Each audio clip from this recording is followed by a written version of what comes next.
President John F. Kennedy. Ladies and gentlemen, the very word secrecy is repugnant in a free and open society, and we are, as a people, inherently and historically opposed to secret societies, to secret oaths, and to secret proceedings.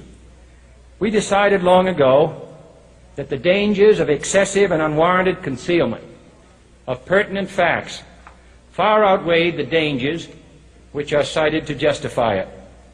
Even today, there is little value in opposing the threat of a closed society by imitating its arbitrary restrictions. Even today, there is little value in ensuring the survival of our nation if our traditions do not survive with it. And there is very grave danger that an announced need for increased security will be seized upon by those anxious to expand its meaning to the very limits of official censorship and concealment. That I do not intend to permit to the extent that it's in my control. And no official of my administration, whether his rank is high or low, civilian or military, should interpret my words here tonight as an excuse to censor the news, to stifle dissent, to cover up our mistakes, or to withhold from the press and the public the facts they deserve to know. For we are opposed around the world by a monolithic and ruthless conspiracy that relies primarily on covert means for expanding its sphere of influence, on infiltration instead of invasion, on subversion instead of elections, on intimidation instead of free choice, on guerrillas by night instead of armies by day.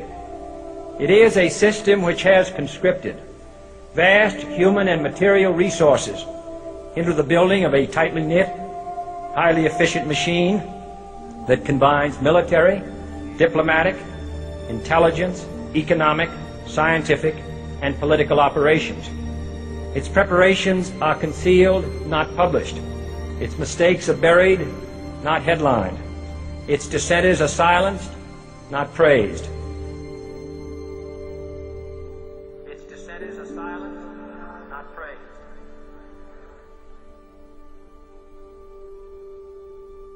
Its dissenters are silenced, not praised. Its dissenters are silenced, not praised. Its dissenters are silenced, not praised. Its dissenters are silenced, not praised. No expenditure is questioned, no rumor is printed, no secret is revealed. No president should fear public scrutiny of his program, for from that scrutiny comes understanding, and from that understanding comes support or opposition, and both are necessary. I am not asking your newspapers to support an administration, but I am asking your help in the tremendous task of informing and alerting the American people. For I have complete confidence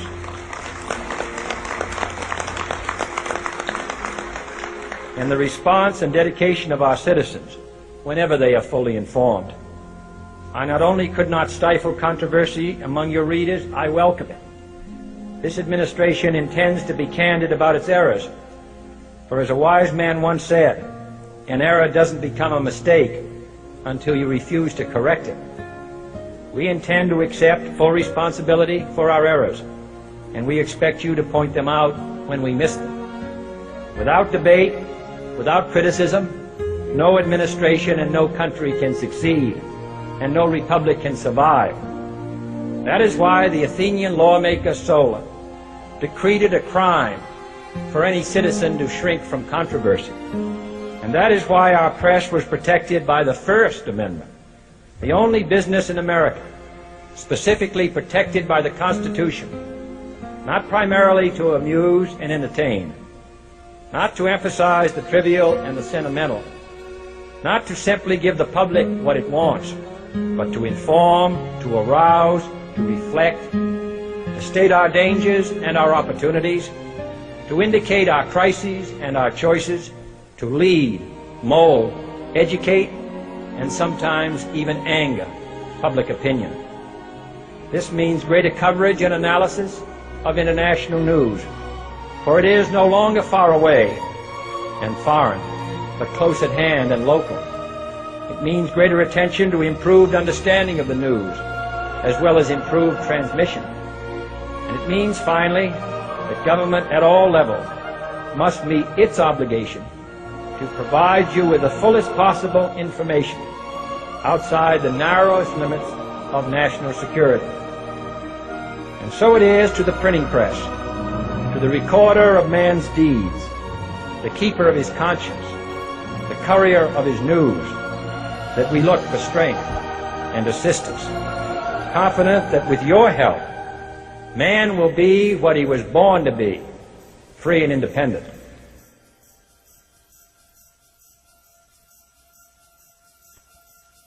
You were both in Skull and Bones, the secret society. It's so secret we can't talk about it. What does that mean for America?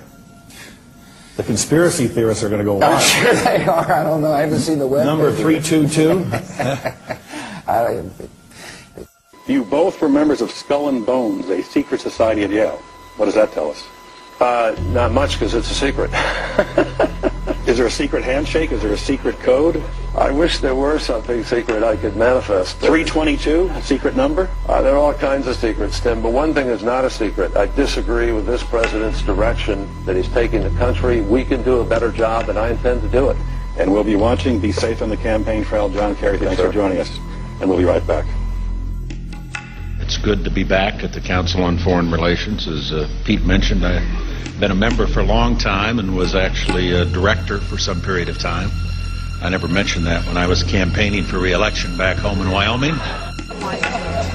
Senator Clinton, how you doing? I'm good. How are you Can I ask you a quick question while you sign that? It was reported in June of 2006 you attended a meeting in Ottawa, Canada, the Bilderberg Group.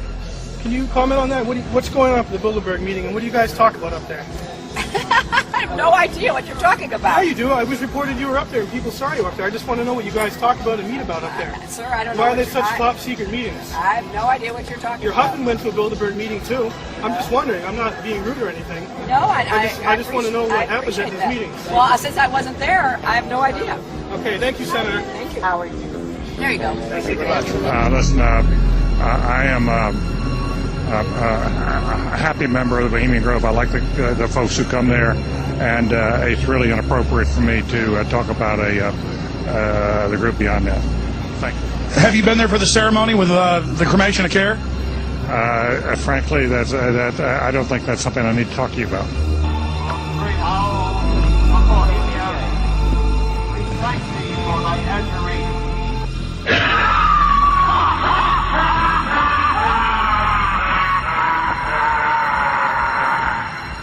Have you been there for the ceremony with the cremation of care? Frankly, I don't think that's something I need to talk to you about. Really? That's right. Well, I'm Alex Jones, and I snuck in there in 2000. I'm the guy that blew it wide open and got the video. It's been on national TV. Well, I disrespect you for that. You do? I do. But it's a lot of big public officials going in there. Don't we deserve to know? I don't know anything about you, and I don't know anything about your film. But if you go in there with an understanding, you violated that understanding by releasing that film, and I don't respect you for that. Really? But we have public officials. I'm sorry, you took an understanding when you went in there that you would not do that film. And did you have an understanding when you went in there? No. Did you crash it? Yes. Yeah, and it has no trespassing signs there too, doesn't it? No, they put them up after. Oh, I'm sorry. I'm sorry, sir. I've been there before. I know what the circumstances are, and I'm sorry you violated the understandings. That was not a gentlemanly thing to do. Oh, what about the ritual? Is the ritual genuinely?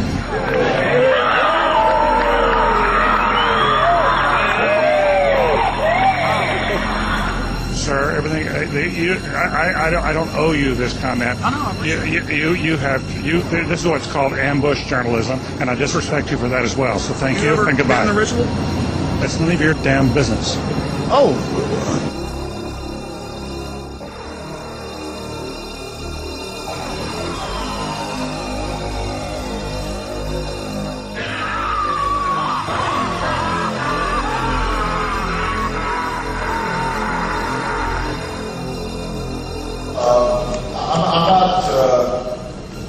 The Council on Foreign Relations, I don't know if I'm an official member. I've spoken there before.